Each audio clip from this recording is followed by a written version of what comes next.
हे गजानना त्यांना आमचे रक्षण कर. देव हो, आपण निश्चिंत राहा. या आलेल्या संकटाचे निवारण करण्यास मी समर्थ आहे. मी समर्थ आहे. मी समर्थ आहे.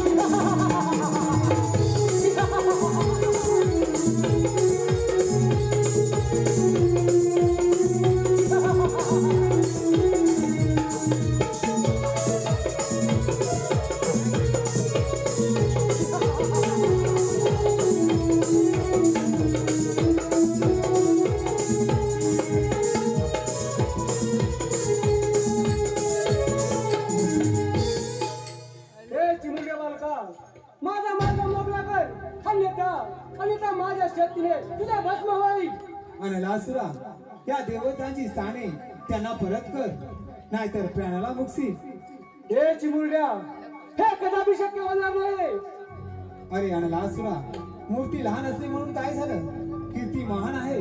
तुझ्यामध्ये सामर्थ्य असेल तर स्वीकार युद्धाचे आव्हान.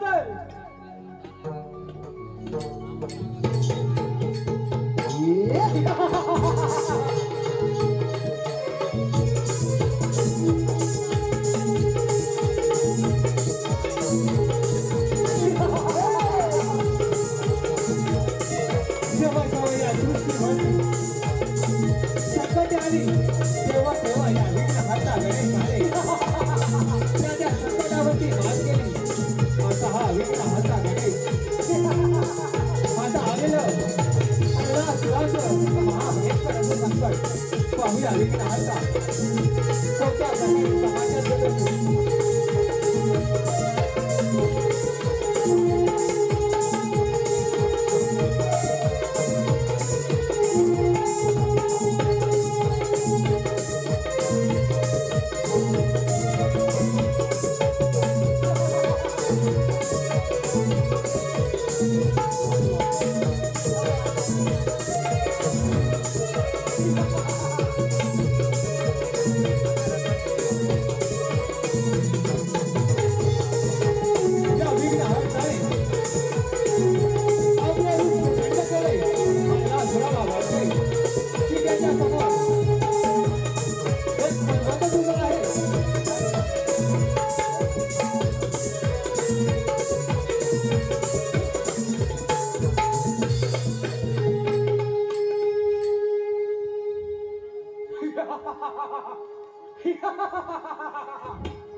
प्रश्न पडलाय. देवेंद्र, गणेशाचा धाव शांत केला पाहिजे. होय देव. पुढे देवेंद्र धावून आले. हे गणेशा, तुझ्या मस्तकावर शीतल प्रकाश देणाऱ्या चंद्राची स्थापना करतो. देवेंद्राने शीतल प्रकाश देणाऱ्या चंद्राची स्थापना गणेशाच्या मस्तकी केली. म्हणून गणेशाला बालचंद्र असे नवे नाव मिळाले. ब्रह्मदेवाने सिद्धी व बुद्धी नावाच्या 2 सुंदर मानसकन्या गणेशाला अर्पण केल्या. पुढे विष्णुदेव धावून आले. हे गणेशा, माझ्या करकमळातील सुंदर कमल मी तुला अर्पण करत आहे. विष्णूने आपल्या कर कमलातील सुंदर कमल गणेशास भेट दिले. त्यामुळे गणेशास पद्मपाणी असे नवीन नाव मिळाले. वरून देवाने गणेशास उदकाचा अभिषेक केला. पण एवढे सर्व उपाय करून सुद्धा गणेशाचा झालेला सर्वांगाचा आदर शांत झाला नाही. भोलेनाथाने सहस्त्र मस्तकांचा विशाल नाग अर्पण केला. म्हणून गणेशास वेलाभर असे नवीन नाव मिळाले. एवढा सर्व उपाय करून सुद्धा गणेशाचा झालेला दाह शांत झाला नाही. देवेंद्र, यावर काहीतरी नवीन उपाय केला पाहिजे. हो देव.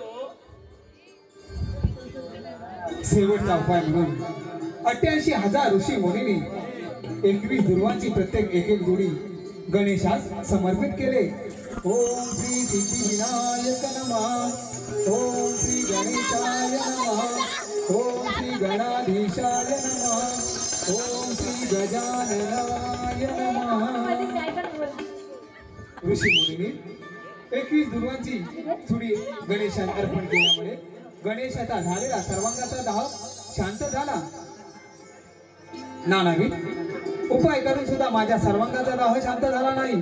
तो दाह दुर्वाने शांत झाला. त्यामुळे मला दुर्वा अत्यंत प्रिय आहे. मी दुर्वांकुर या नावाने प्रसिद्ध होईल. जो गणेश भक्त मला 21 दुर्वांची प्रत्येक जोडी अर्पण करेल त्याच्या सर्व मनोकामना पूर्ण होतील. त्याच्या सर्व मनोकामना पूर्ण होतील. त्याच्या सर्व मनोकामना पूर्ण होतील.